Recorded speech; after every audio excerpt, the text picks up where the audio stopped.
सजनवा बैरी हो गए हमार, चिट्ठिया हो तो हर कोई बाँचे, बाग न बाँचे कोई, करमवा बैरी हो गए हमार।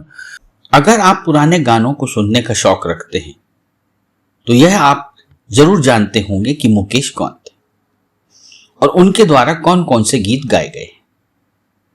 आज भी मशहूर गायक मुकेश द्वारा गाए हुए गानों को लोग बहुत पसंद करते हैं।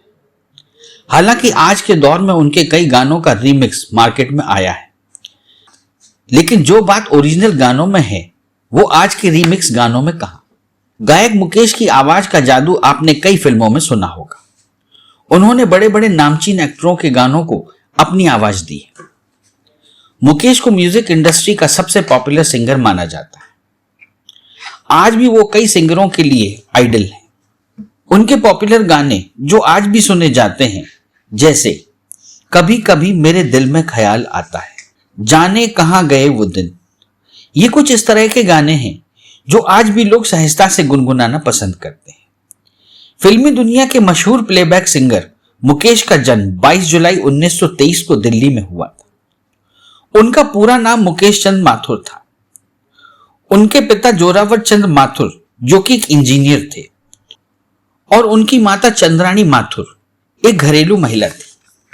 मुकेश का परिवार काफी बड़ा था। वह 10 भाई बहन थे, जिनमें मुकेश का नंबर 6वां था। अपनी 10वीं की पढ़ाई करने के बाद मुकेश नौकरी करने लगे, लेकिन इस दौरान भी वह अपनी आवाज पर निरंतर काम करते रहे। संगीत में अपनी आवाज निखारने के लिए वह निरंतर प्रयोग करते रहे।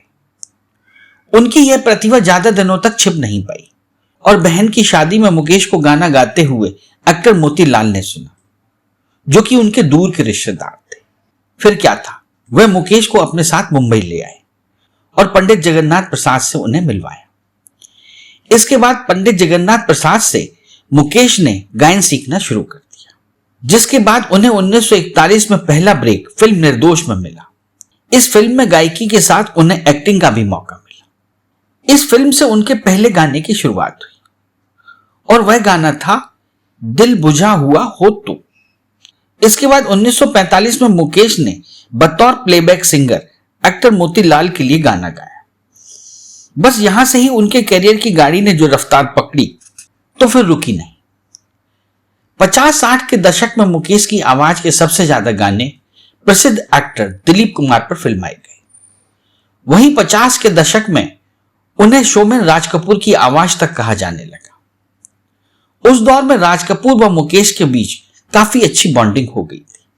दोनों हमेशा एक दूसरे की मदद को तैयार रहते थे। साल 1959 में ऋषिकेश मुखर्जी की फिल्म अनाड़ी ने राज कपूर को पहला फिल्म फेयर अवार्ड दिलाया।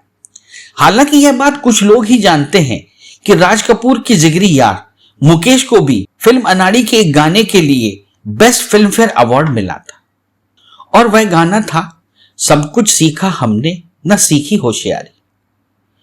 इस तरह मुकेश यह अवार्ड पाने वाले पहले पुरुष गायक थे। इसके बाद साल 1974 में फिल्म रजनीगंधा के एक गाने के लिए मुकेश को नेशनल सम्मान से सम्मानित किया गया। वह गाना था कई बार यूं ही देखा है ये जो मन की सीमा रेखा है। मुकेश ने लगभग हर तरह के गानों को गाया है, लेकिन लोगों ने उनके दर्द भरे नगमों को ज्यादा पसंद किया। दर्द का बादशाह कहे जाने वाले मुकेश के दर्द भरे गानों में कुछ गाने इस तरह हैं।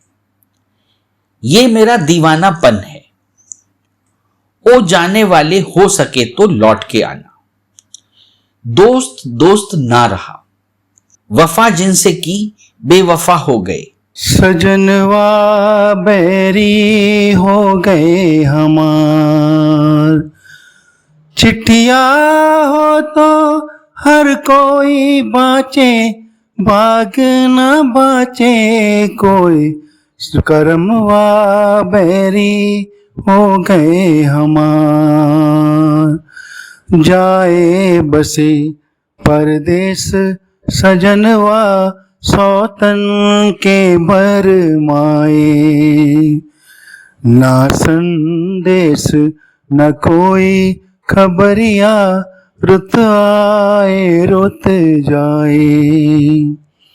डूब गए हम बीच भंवर में, करके 16 पार, सजनवा बैरी हो गए हमार।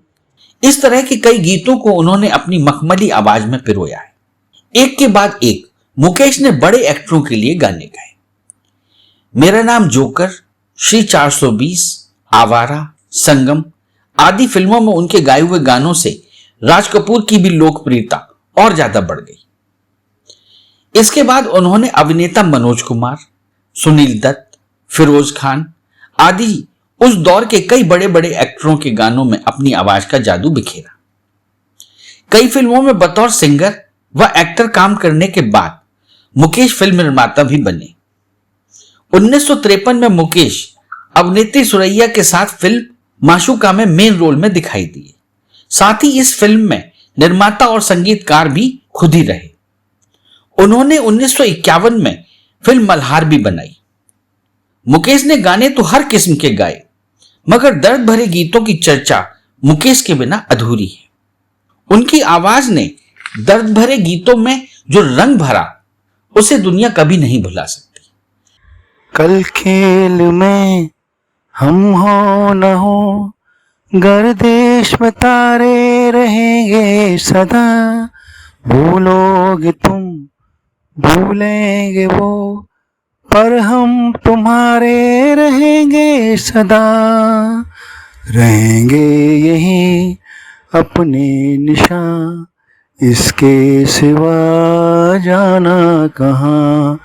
जी चाहे जब हमको आवाज दो, हम हैं वहीं हम थे जहाँ। जीना यहाँ मरना यहाँ, इसके सिवा जाना कहाँ। यही नहीं, मुकेश ने अपनी आवाज में फिल्म आवारा का गाना मेरा जूता है जापानी गाकर लोगों को सारा गम भूलकर मस्त होने का भी मौका दिया।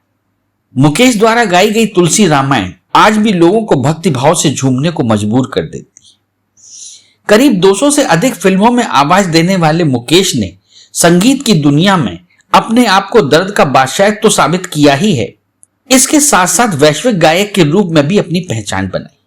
चलिए मुकेश के जीवन के कुछ महत्वपूर्ण किस्सों की बात करते हैं। एक किस्सा है, बात है 60 के दशक की। गायक मुकेश अपने सिनेमा करियर की बुलंदियों पर थे। एक बार एक लड़की बीमार हो गई। उसे मुकेश के गाने बेहद पसंद थे। उसने अपनी मां से कहा कि अगर मुकेश उन्हें कोई गाना गाकर सुनाए तो वह ठीक हो सकती है। मां ने जवाब दिया कि मुकेश बहुत बड़े गायक हैं, भला उनके पास तुम्हारे लिए कहां समय है। यदि वह आते भी हैं तो इसके लिए काफी पैसे लगेंगे। तब उस लड़की के डॉक्टर ने मुकेश से बात की, लड़की की बीमारी के बारे में बताया। मुकेश अपना काम रोककर तुरंत लड़की से मिलने अस्पताल आ गए। गाना गाकर सुनाया। इसके लिए उन्होंने कोई पैसा भी नहीं लिया। लड़की की आंखों में खुशी के आंसू झलक पड़े। लड़की की खुशी को देखकर मुकेश ने अपनी खुशी जाहिर करते हुए कहा, आज ये लड़की जितना खुश है उससे कहीं ज्यादा खुशी मुझे मिली है। मुकेश के जीवन पर कई पुस्तकें लिखी गई हैं। वो ऐसे अकेले 5 गायक हैं जिनके गाए सभी गीतों के संकलन पर भी लेखक हरीश रघुवंशी ने मुकेश गीत कोश नामक एक पुस्तक लिखी है, जिसमें मुकेश के फिल्मी गीतों के साथ उनके गैर फिल्मी गीतों को भी बेहद सलीके से संजोया गया है।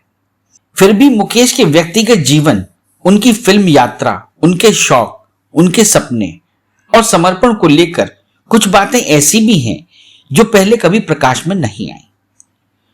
मुकेश की ऐसी ही कुछ बातों को उनके छोटे भाई परमेश्वरी दास माथुर ने सालों पहले बताया था। दरअसल बहुत साल पहले पीडी माथुर ने एक साक्षात्कार में मुकेश के बारे में कुछ ऐसी बातें बताई थी जो अब तक दुनिया को भी नहीं पता होगी। इसी दौरान उन्होंने बताया था कि मुकेश का सपना था जो कभी पूरा नहीं हो सका। पीडी माथुर ने अपने इंटरव्यू में बताया था कि मुकेश शादी से पहले रोज रात को डायरी लिखा करते थे, लेकिन शादी होने के बाद उनका डायरी लिखना कम हो गया। उन्होंने आगे बताया था कि जब मैंने मुकेश जी की लिखी डायरी देखी तो मैंने उनसे पूछा कि आप डायरी क्यों लिखते हैं।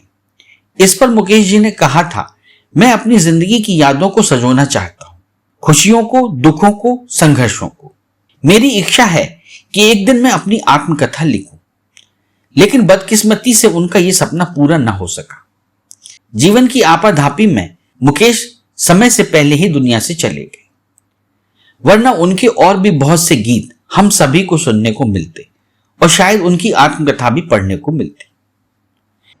कभी कभी मेरे दिल में ख्याल आता है कि जैसे तुझको बनाया गया है मेरे लिए, कि जैसे तुझको बनाया गया है मेरे लिए। तू अब से पहले सितारों में बस रही थी कहीं, तुझे ज़मीं पे बुलाया गया है मेरे लिए। गायक मुकेश ने एक गुजराती लड़की सरला से प्रेम विवाह किया था। वह सिर्फ उनसे शादी करना चाहते थे, लेकिन दोनों परिवारों में इसका खूब विरोध हुआ। आखिर दोनों ने परिवारों की परवाह ना करते हुए शादी कर ली और यह दिन था मुकेश कुमार का जन्मदिन, यानी 22 जुलाई। वर्ष 1946 में मुकेश अपनी प्रेमिका सरला के साथ शादी के अटूट बंधन में बंध गए। इसके बाद मुकेश एक बेटा और 2 बेटियों के पिता बने। बेटे का नाम नितिन मुकेश, जो बॉलीवुड एक्टर नील नितिन के पिता हैं, और बेटियां रीटा व नलिनी हैं। मुकेश कुमार का निधन 27 अगस्त 1976 को अमेरिका में एक स्टेज शो के दौरान दिल का दौरा पड़ने से हुआ था। उस समय वह स्टेज पर एक गाना लाइव गा रहे थे और वह गाना था, एक दिन बिक जाएगा माटी के मोल, जग में रह जाएंगे प्यारे तेरे बोल। इस तरह एक लीजेंड गायक का निधन भी गायकी करते हुए हुआ। इस चैनल को लाइक और सब्सक्राइब करना ना भूलें। देखते रहिए बंजारा बीट्स।